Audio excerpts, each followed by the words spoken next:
Ky podcast vjen për ju me mbështetjen e X1, Philip Lane Residence dhe 1001 Solutions.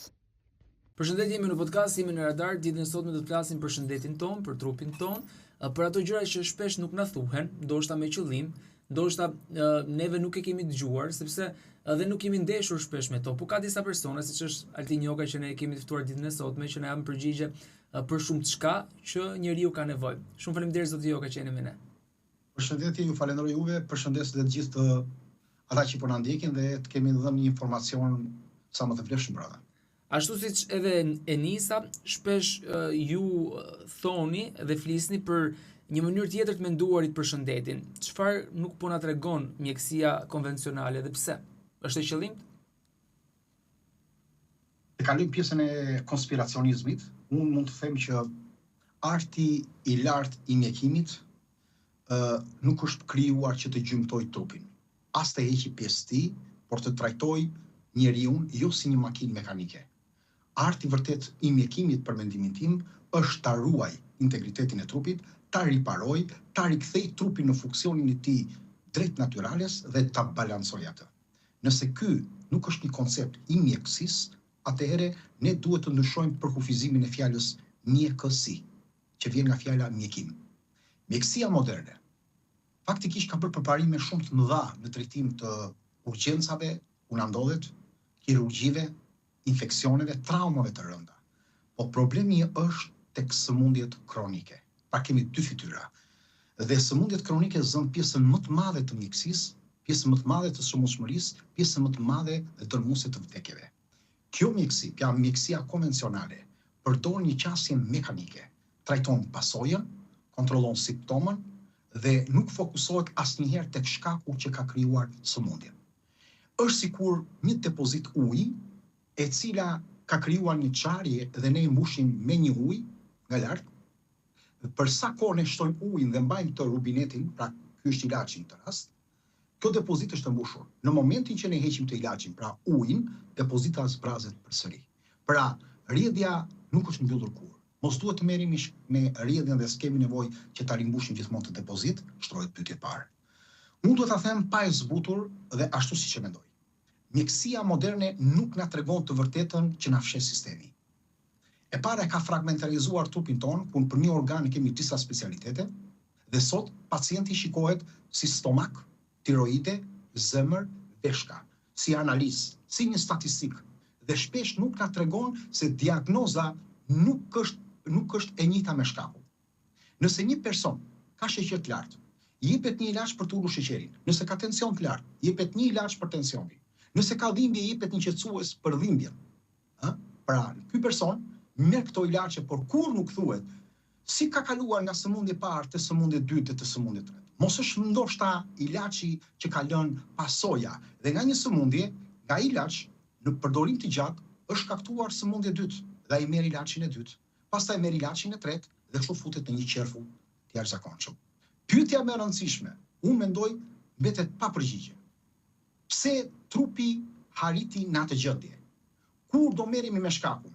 Mjekësia moderne harrojni se ka për ta shkelur të rregull që e ka si rregull, e ka si finish të kuq. E dyta, raporti sot mjek-pacient në shumë raste është më i pasigurt se kurrë. Është më pak transparent, është më pak i ndershëm dhe i sigurt. Kemi gabime të mëdha mjekësore kudo, që sa vjen dhe shtohen. Kemi analiza dhe trajtime shumë të shtrenjta për popullatën. Kemi ndërhyrje të panevojshme. Shpesh pacientit nuk i shpjegohet qartë cilat janë shkaqet e sëmundjes. Nuk i thohen efektet anësorës të ilaçeve. Nuk i thohet çfarë mbart mbrapa një ndërhyrje që ai bën.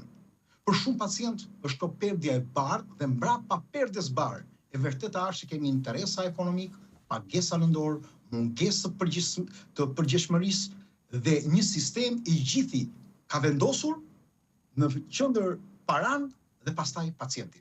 Pra, troç, mjekësia është kthyer në një industri ku si duket shëndeti nuk është më parësor. Le të kuptojmë diçka. Ku mbështetet mjekësia moderne? Mbështetet tek serumet, te vaksinat, te antibiotikët, te kirurgjia, kimioterapia, medikamentet. Këto janë mjete të rëndësishme për të shpëtuar jetën.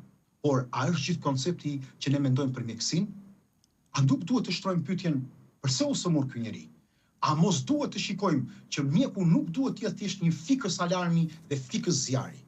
Mjeku duhet kuptoj që përsëri ra ky alarm, se përsëri do përsëritet, përsëri ra ky zjarr, se përsëri do përsëritet.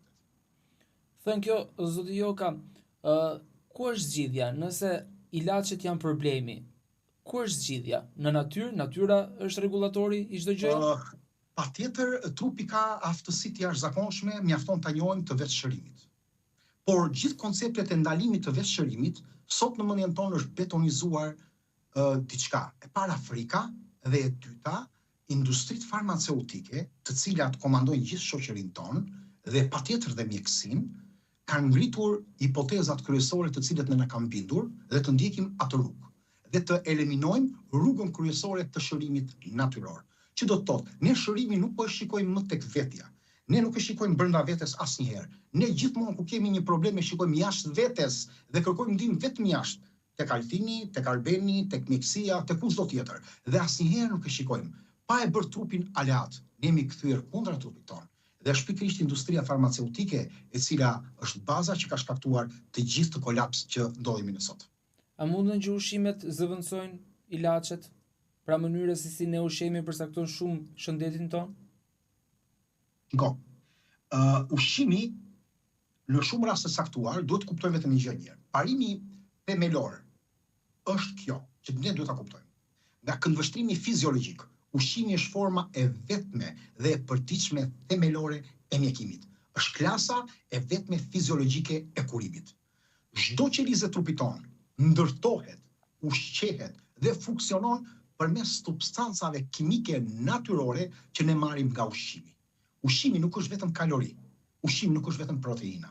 Ai është energji, është material ndërtues, është sinjal biologjik që komunikon me hormonet, me zorën, me imunitetin, me trurin, me metabolizmin.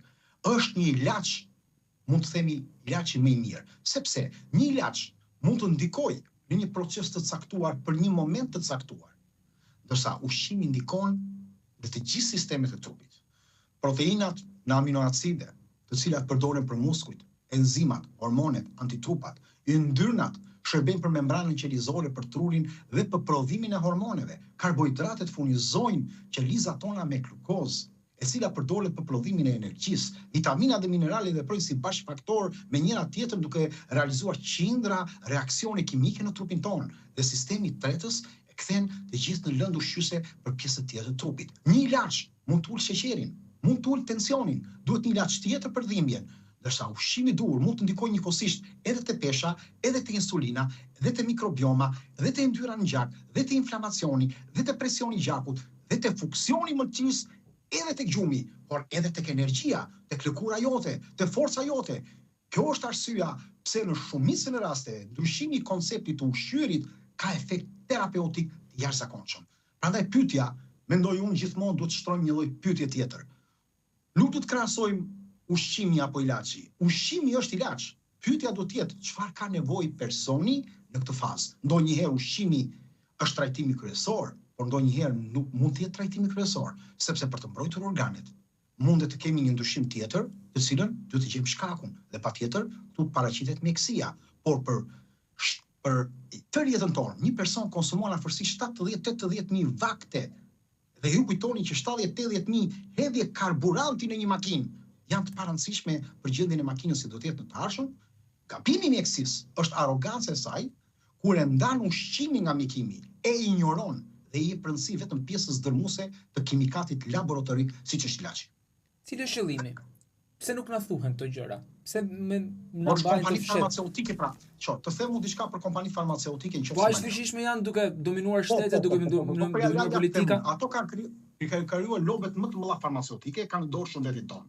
Ne kemi dorëzuar lirit tona tek ato pa kushte, këtë ta dim. Sepse sot nuk janë mjekët dhe shkencat dhe ekipet mjekësore që vendosin. Janë kompanitë mjekësore dhe farmaceutike. Le të shikojmë vetëm një urim tim. Te gazeta New England Journal of Medicine u pa një studim ku përfshiu mijëra mjek. 94% të mjekëve kishin marrëdhënie me industrinë farmaceutike. 83% merrnin bonuse nga kompanitë farmaceutike. 35% merrnin ripulsime për konferenca dhe për edukim shkencor, mjekësor për të rritur gradat. 28% kishin marrë pagesa për konsulenca, leksione dhe përfshirje në prova klinike. Pra sot mund të themi sëmundja është biznesi më i madh i gjithë kohërave. Në çdo kohë, kompanitë farmaceutike kanë goditur të mendja jote, të mendja të gjithëve, frikën që ti do sëmuresh. Ata kanë prodhuar ilaçe pa u shpikur sëmundjet dhe sot po prodhojnë ilaçe po prodhojnë sëmundje të reja për këto ilaçe.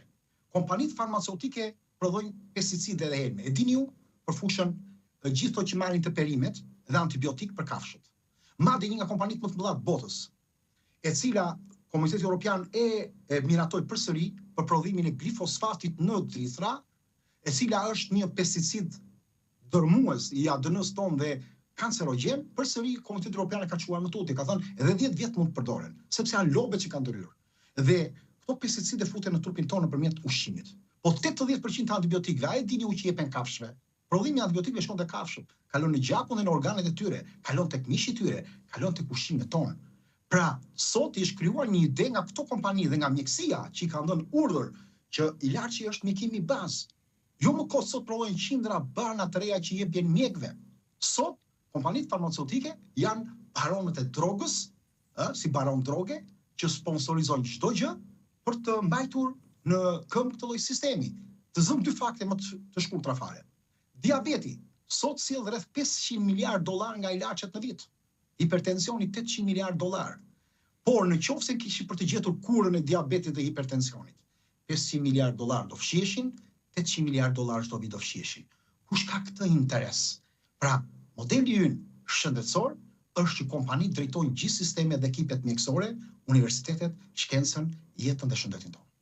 Zoti ju thot pak më herët që mjekët duhet zbulojnë pse u sëmur dhe jo kur sëmuret duke e mirëmbajtur ose duke rehabilituar me anë të medikamenteve. A mundet një njeri që mos sëmuret kurrë biologjikisht nga ajo që ju keni studiuar? Mos sëmuret kurrë. Mos sëmuret kurrë nuk kam para askënd. Paktën nga ata që njoh. Por ka mundësi që ta suportoj sëmundjen dhe ta kaloj. Shikoj, njeriu në jetë sipas studimeve e kalon 6 herë kancerin në jetën e tij. Ky brezi tjetër që vjen, do ta kaloj pak më tepër, prandaj edhe probabiliteti sa më shumë mundet ta kaloj në trup, aq më mund të zëj. Më parë ka qenë 3, 4, 2 herë, ka qenë probabiliteti kalimit në jetë i kancerit. Tani është 6 herë. Në 6 herë, jo të gjithë sëmuren me kancer. Sëmuren shumë më pak se ç'duhet dhe një herë të zë. Kjo tregon që sëmundja dhe kalon. Sëmundje me grip mund të zihet patjetër. Pra infeksionet ndryshme patjetër, të gjithë mund të sëmuren. Problemi është se si suportohet dhe kalohet. Vigjilenca e trupit dhe atë që ti ke ushqyer dhe ke kaluar kalan, ke ndërtuar ushtrinë tënde nga brenda. Varet si ke ndërtuar të ushtrin. Zoti Joka, a ka raste kur një person duke ndjekur këshillat e naturopatisë apo mjekësisë alternative mund të rrezikojë seriozisht edhe shëndetin e tij, pra në ato persona që nuk janë të licencuar, në ato persona të cilët i ndajnë këto këshilla në bazë edhe traditave familjare ndoshta dhe jo duke hulumtuar apo duke u thelluar në ato studime. Po, ka dhe raste të tilla, ka shumë raste, patjetër, por duhet të kuptojmë një gjë. Trajtimi i rrezikshëm nuk përcaktohet nga fakti nëse është farmaceutik diçka apo nga bima. Përcaktohet nga mungesa e dijes, nga mungesa e transparencës, nga doza e gabuar, nga vonesa e trajtimit dhe nga neglizhenca. Përsëri të zëm një analizë tek Gazeta Britanike e Mjekësisë në 2016, ku vlerësoi që vdekjet për gabimin mjekësor në Shtetet Bashkuara të Amerikës arrinte rreth 300.000 në vit.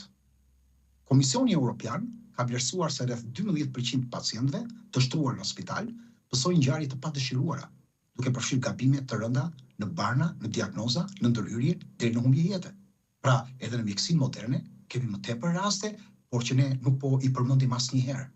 Pra, mos krijojmë një alibi sikur mjekësia konvencionale është mrekullia vet. Por tek pyetja juaj, po, ka raste në naturopati, në mjekësinë holistike apo alternative ka dëmtime të shëndetit dhe humbje. Po a e dini ju që sot rreth 40% të botës po marrin kura naturopatike dhe po ndjekin mjekësinë holistike? Në Amerikë janë rreth 37% më duket, dhe në Europë janë diku 25%. Dhe çdo vit ky numër rritet. Atëherë si ka mundësi që bie kurimi tek mjekësia konvencionale, po shtohet shumë mjekësia alternative në botë pa të ardhura, pa reklama, pa promovim dhe kaq fort me kompanitë farmaceutike. A shpjegoni do të? Po, sepse në shumicën e rasteve kanë gjetur zgjidhje që nuk kanë gjetur dot tek mjekësia konvencionale. Pse sot kemi kaq shumë njerëz që të rinj sidomos që kanë probleme metabolike, obezitet, diabet, probleme hormonale, ku po gabojmë si shoqëri? Sepse shpeshherë dëgjoj edhe më të vjetrit që thonë që në komunizëm, paktën në vendin ton, nuk kishte obez. Çishte nuk është vetëm të obeziteti. Ne sot e kemi transformuar trupin ton të jetojë në një botë që biologjia e trupit ton nuk e njeh më. Ky është problemi. Njeriu është krijuar të ngrënë një ushqim të pastër dhe të vërtet, për të lëvizur, për të fjetur në errësirë dhe për të jetuar brenda ritmit natyror. Këtë e ka bërë për miliona vjet. Ndërsa ne sot kemi ndërtuar një jetë të tërë kur ushqimi nga vjen nga fabrika nuk është krijuar për të ngrënë. Lëvizja zëvendësohet nga palestra. Gjumi sakrifikohet për punën, për televizorin dhe për telefonin. Dhe gjithë nga ato reklama që marrin. Pra ne sot polisim i brez në një mjedis jo vetëm obezogjen, po që sëmundjet mund t'i kapi shumë herë më lehtë. Ku po gabojmë ne? Ne gabojmë që nuk e njohim më çfarë është ushqimi i vërtet dhe çfarë strukture ka. Kemi haruar të konsumojmë fibra, ne konsumojmë më pak fibra se të parët tanë, më pak ujë se ata, më pak vitamina të vlefshme për trupin ton, më shumë ushqim. Ne kemi kthyer trupin në betoniere, vetëm ham, vetëm duam të ham, dhe nuk e njohim ritmin dhe ciklin e trupit. Dhe nga ana tjetër, ushqimet e përpunuar vetëm të shohim diçka. 20 top ushqimet më të shitura në botë, asnjëra nuk është e shëndetshme. Po dëshit i zëmë rancë kush janë. 20 ushqimet më të shitura në botë, asnjëra nuk është e shëndetshme. Pra ne duhet ta kuptojmë. Shtimi i pijeve me sheqer, shtimi i sheqerit në 6 fish, ushqimet e paketuara, fast foodet, dricat e rafinuar që kemi bërë, gruën e kemi rafinuar jashtëzakonisht shumë. Kemi bërë që të rrisim glukozën në një mënyrë të jashtëzakonshme. Kemi bërë që qelizat po bëhen shumë herë më të ndeshme nga insulinës. Ne po bëjmë që pankreasi jon të prodhojë gjithnjë më tepër insulinë, derisa sistemi fillon të lodhet, fillon të dëmton sistemin hormonal. Kështu që fillon gradualisht rruga ta të pjetë e disa problemeve të çrregullimeve hormonale, metabolike që do rasjedhin bazën e sëmundjes. Ne kemi dëmtuar disa nga bakteret që sot nuk ekzistojnë në zonën tonë, konsumimin e lartë të këtyre ushqimeve. Gabimi i dytë është që kalojmë orë të tëra ulur, nuk dalim më në ajër, rim brenda ambienteve të mbyllura.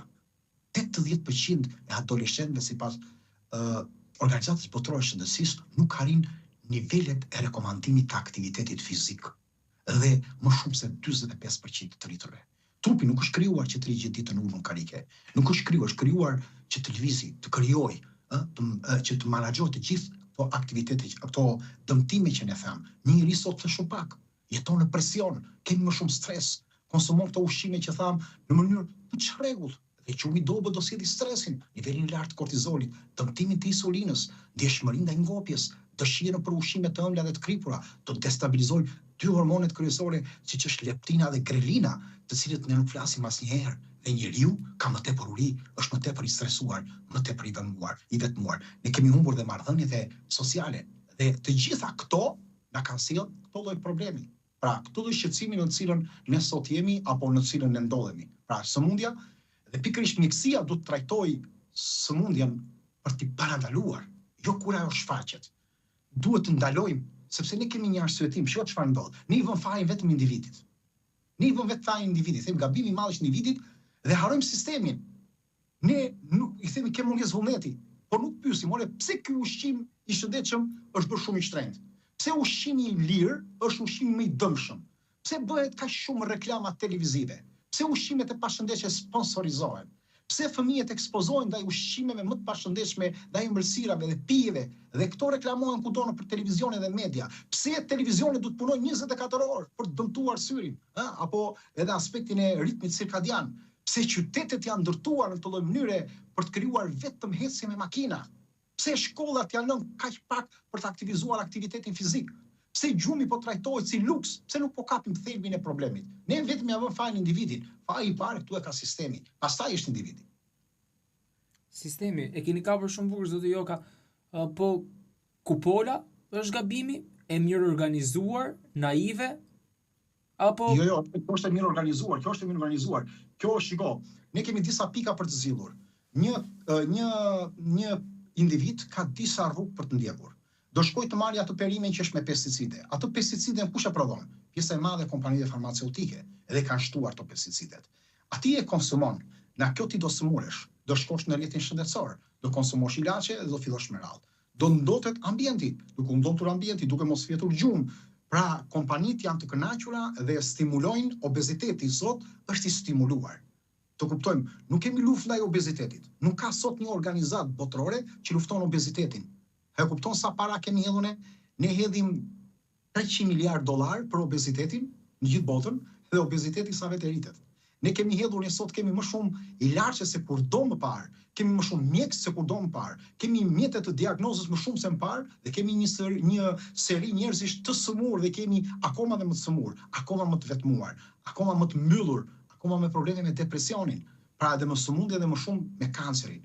Dhe një nga armiqt kryesorë janë disa nga ushqimet, duke filluar nga sheqeri dhe disa elemente të tjerë pastaj që janë hedhur apostafat tek ushqimet tona që të ulin dhe koston, se sheqeri dhe kripa janë dy drograt kryesore dhe dëmtuesit më të mëdhenj. Në momentin që ne hedhim tek këto ushqime që shesin në treg, ulet kostua dhe sa më ulet kostua, fillojnë oferta që ti ta blesh se s'ke mundësi. sheqeri dhe kripa janë aq armiq sa trubetohet apo është orkestruar kjo nga kompanitë farmaceutike? Si është orkestruar? Ai që thotë që është armik sheqeri është kundër kompanive farmaceutike.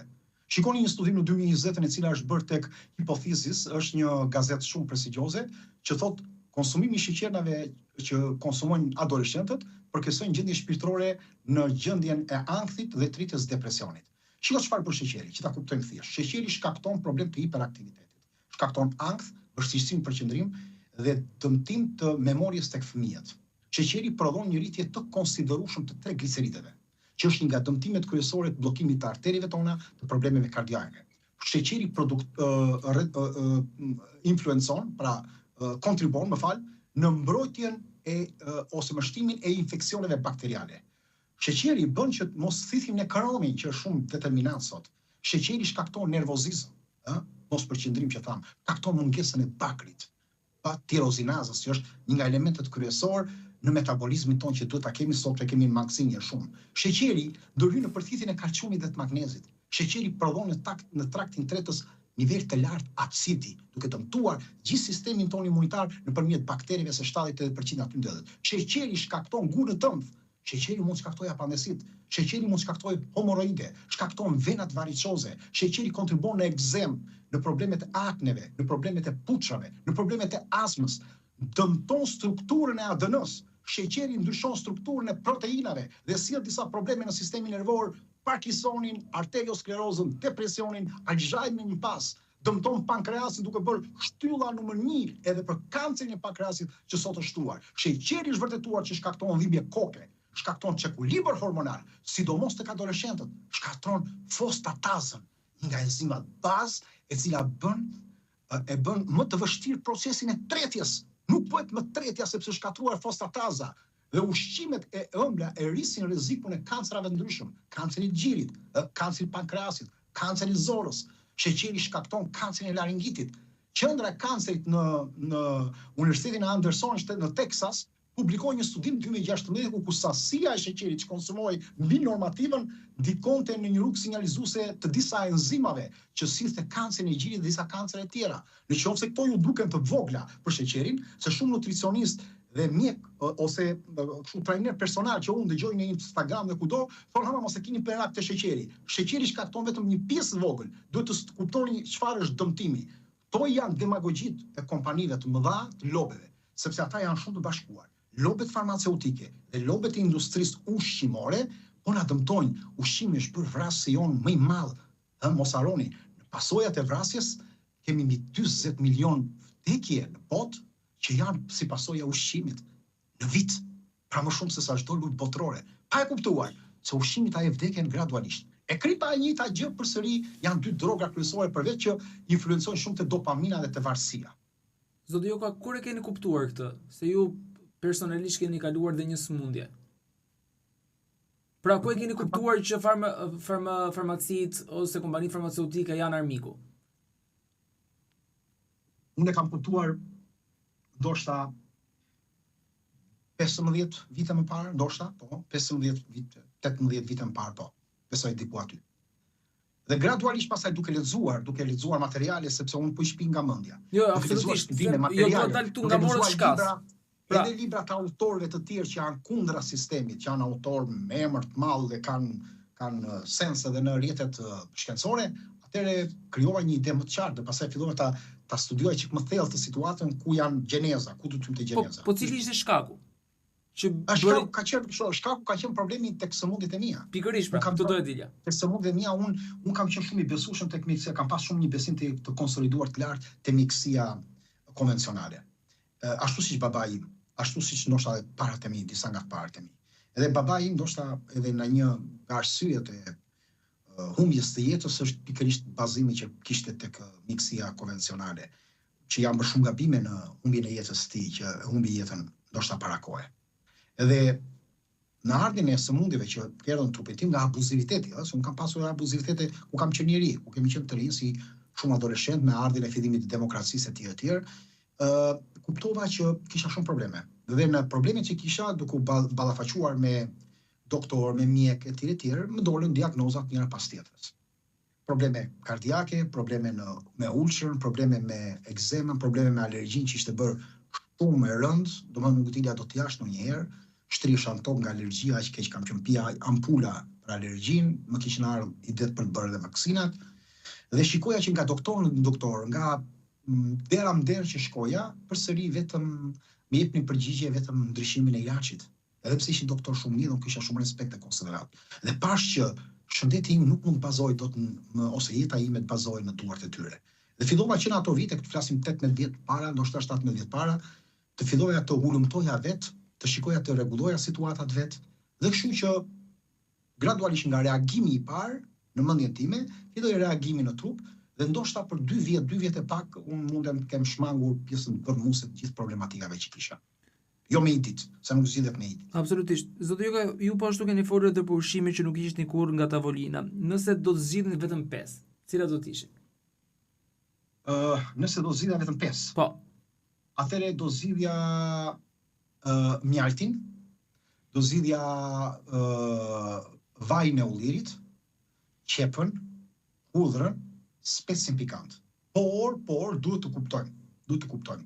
Nuk ka vetëm të ushqime, pra nuk është e mundur që vetëm me një pjesë ushqimes të rregullohet shëndeti jonë. Shëndeti jonë është një matricë shumë e gjerë dhe ne duhet të kombinojmë sasitë, kohën e konsumimit, balancimet e ushqimeve, mënyrën se si ham apo pim, pra në të njëjtën kohë, pra i konsumojmë dhe sa më natyrale apo të shëndetshme që të jenë. Pra kjo është ajo që mund të them.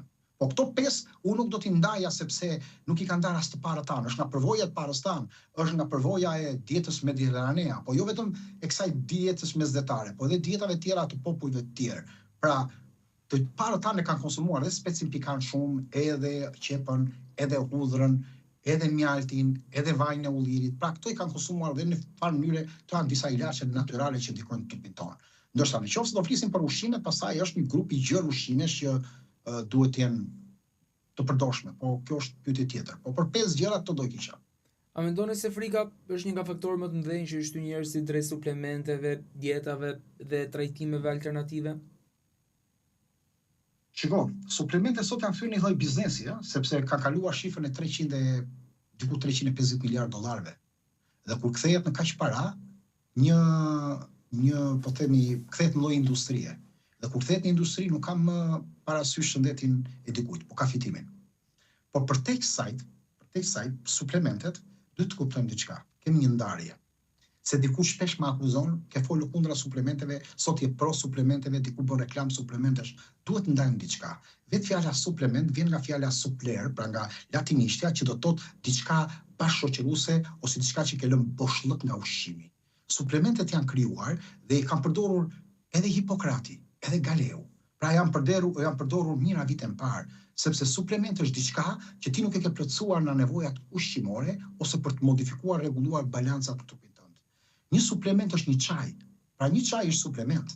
Disa çajrat përzier janë suplement, por suplementet duhet i ndajmë suplemente bimore dhe suplemente sintetike.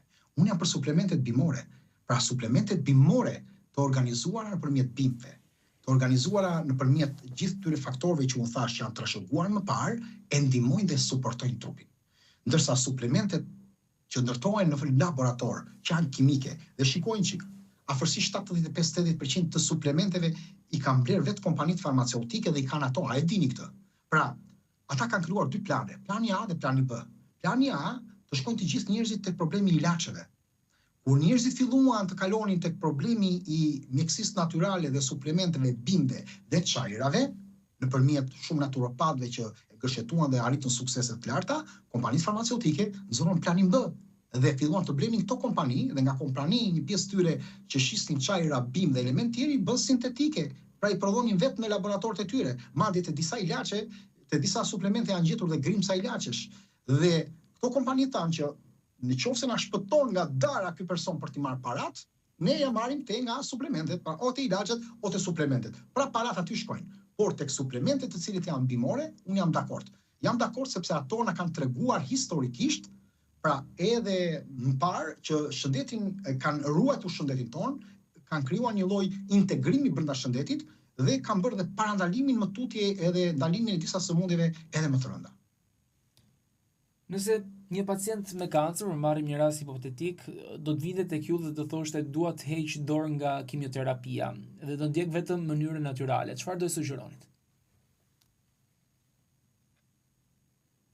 E para njëherë do ta dëgjoja me vëmendje pa e gjykuar, ashtu siç dëgjoj unë gjithë njerëzit në konsulta. Sot njerëzit kanë nevojë të dëgjohen, mjekësia nuk dëgjon më. Sot mjekësia vendos të dëgjon vetëm 1 minutë, 2 minuta, 5 minuta është një raport dhe të përcjell. Unë i dëgjoj me vëmendje njerëzit në përgjithësi, dëgjoj historinë e tyre, do t'i shikoja kartelën e shëndetit, do dëgjoja opinionin e tij çfarë kishte për trajtimin dhe rrugët që ai kishte menduar, dhe pastaj do shikoja stadin, tipin e problemit të sëmundjes tumorit, analizat që ai kishte. Por unë të marr kur vendim, asnjëherë s'kam ndërhyrë që dikush të marrë një vendim, të gjithëve i kam thënë vendimi është tuaj. Ju keni vendimin për të marrë drejtën tuaj të jetës. Dhe unë vetëm i them këtë, ndihma ime është të mund të përdoret për të ndihmuar me ushqyerjen, me aktivitetin e përshtatur, me gjumin, me menaxhimin e stresit, me metoda plotësuese bimore dhe suplementare për të mbështetur organizmin dhe nuk vendos unë të ndikoj dhe s'kam ndikuar tek asnjë person. Kështu që atij personit nuk mund t'i them vendos unë për ty apo t'i jap një mendim. Absolut, deri tani nuk kam bërë një gjë të tillë. Pra kam qenë shumë i kujdesshëm që gjë. Por ama unë e suportoj nëse do ndihmën time te ushqyerja, tek aktiviteti të tjera. Qofse ai ka hequr dorë, kemi shumë njerëz të cilët, sidomos në moshë të madhe, 70-80 vjeç, mjekësia nuk i ka marrë përsipër ku kanë qenë në stade të avancuar të tumoreve, sepse nuk kanë pas rezultat ndërhyrja dhe dëmtimi nga ndërhyrja kimioterapie ka qenë shumë e rëndë tek këta persona. Atëherë këta persona kanë marrë shumë kur janë afruar, kanë qenë vetë të zgjedhur, nuk kanë, pra ata kanë dëshiruar të bëjnë kimio, por nuk kanë pas mundësi. Dhe në fund fare, jetësia e tyre ka qenë goxha më e madhe se si ishte menduar. Se ishte menduar për disa muaj dhe kanë shtyrë dhe vite në këtë rast. Kështu që ka pas raste të tilla sa duhesh. Për të ndalur në rastin specifik, duke qenë se ju prekët si temë, cili ka qenë rasti që nuk e hiqni kurrë nga mendja, pra që erdhi si një rast që ndoshta mjekët i kishin thënë me ditë mund të jetoni ose me orë, por ndërkohë e tej kaloi dhe arriti të gëzonte një shëndet plot. Nuk mund të them shëndet të plot, por një jetësi më të madhe nga që kanë planifikuar. Kanë qenë disa, po them një burr i vjetër, ku nipi vet që i thonte gjyshi, ka qenë pasur një tumor zore në moshë 83 vjeçare dhe doktorët i rekomanduan me që ai kishte probleme me zemrën, me kolesterolin, me aritmin, me probleme me diabetin, mos e operonin dhe mos bënin kimio, as mos e operonin. Kështu që ata u ballafaquan midis tjerëve të punë. Në planin që ne bëm, edhe pse me vështirësi, sepse të mbushësh mendjen një 83 vjeçari të ndryshoj komplet regjimin ushqimor, ai është mësuar me tjera gjëra, sos po ndryshon do të rinjve, jo më të një personi që është 80 vjeç, të ndryshoj gjithë rutinin e ditës është e vështirë. Por nipi dhe nëna e tij, pra vajza e gjyshit, po themi, punuan jashtëzakonisht fort që e bindën. Dhe ai person ka shtyrë më shumë se sa 3 vite e gjys, me këtë sëmundje, në një moment caktuar në një përmirësim shumë të lartë, dhe pas një farë kohe, krijoi një lloj regresi sepse i la të gjitha ato parime që ne kishim biseduar, aq kishte mundësi të ndiqte, u kthye prapë në origjinën e vet, por në fund fare ka pasur një vdekje shumë të lehtë dhe shumë natyrale, madje ka vdekur në gjumë. Por që e ka kaluar më shumë se 3 vjet e gjysmë gjithë të pasoj. Kam pas raste të një 86 vjeçari me leucemi, i cili shtyu tej normativat e asaj që ishte menduar. Apo të një gruaje e cila ishte me problemet e kancerit limfatik nga Kosova, që e cila i tejkaloi të tëra objektivat që kishin menduar mjekët për të në të ardhmen, edhe përsëri sot jeton dhe vazhdon jetën e saj. Pra, kam pas raste të tilla, të cilat mjekësia në një farë mënyrë edhe është tërhequr, pra i kanë thënë që nuk kemi çfarë të bëjmë në të rast, është i moshtill, mundoni me një kujdes paliativ, po themi. Pra me një kujdes thjesht për të qetësuar dhimbjet. Por që personat ja kanë dalë. Ka dhe raste të tjera plotë të sëmundjeve të tjera. Dhe një pyetje të fundit, zoti Joka, nëse do të jepni një këshill për gjithë shqiptarët për të jetuar më gjatë, cila do të ishte? Unë do t'i themi mos prisni të sëmureni që të filloni të kujdeseni për trupin tuaj. E dyta, mos kërkoni ilaçe magjike, sepse nuk ka ilaçe magjike, me një pilul, me një kapsul, me një çaj, ju të krijoni magji dhe të krijoni si kërkojnë përgjithësi njerëzit në për informacione. Me jep një gjë për të kuruar të, nuk ekziston një gjë e tillë. Pa për të korrigjuar një gjë të tillë, të gjithë çka ke ndodhur te ty, nuk mundet. Ushqeni trupin tuaj me respekt, keni çik respekt për trupin tuaj. Jepini respekt duke lëvizur. Ruaj paqen mendore. Mbaj pranë njerëzit që do. Mundohu të lëvizësh sa më shumë dhe ha ushqim të vërtetë. Flini mjaftueshëm. Largoni nga duhani dhe nga alkooli, kontrolloni her pas here shëndetin tuaj, bëni her pas here jo shpesh analiza, të fiksojeni, mos u trëngni nga një sëmundje para se të merrni një vendim. Gjithmonë qetësoni, sepse shpesh ka mjek që u nxitoj të merrni vendime të gabuar nga trembja që ju keni, nga ajo që ju ndodhi, por qetësoni një herë, analizoni, merrni 2 deri në 3 opinione dhe pastaj të vendosni. Mos u bëni pacient vetëm kur të sëmureni. Bëhuni kujdestar të trupit tuaj çdo ditë. Në fund këshilla ime do ishte: jeto në mënyrë të tillë që trupi yt mos jetë pengesa e ëndrave tua, por mjeti që të çon drejt tyre. Qartë, zoti Joka, shumë faleminderit që ishit me ne në këtë intervistë, faleminderit për çdo këshill. Shpresoj që absolutisht, besoj që kemi rritë qëllimit. Shpresoj dhe unë, sado pak do e mirënjohës. Unë fare të gjithë jemi sa udhëtar në këtë jetë, nuk kemi askush, kështu që shpresoj me kaq mendime të vogla dhe mund të themi të thjeshta, kemi realizuar diçka dhe të shërbejë dhe publikut. Faleminderit, shpresoj shumë. Dhe Zoti ju ruaj gjithë. Faleminderit shumë zoti Joka.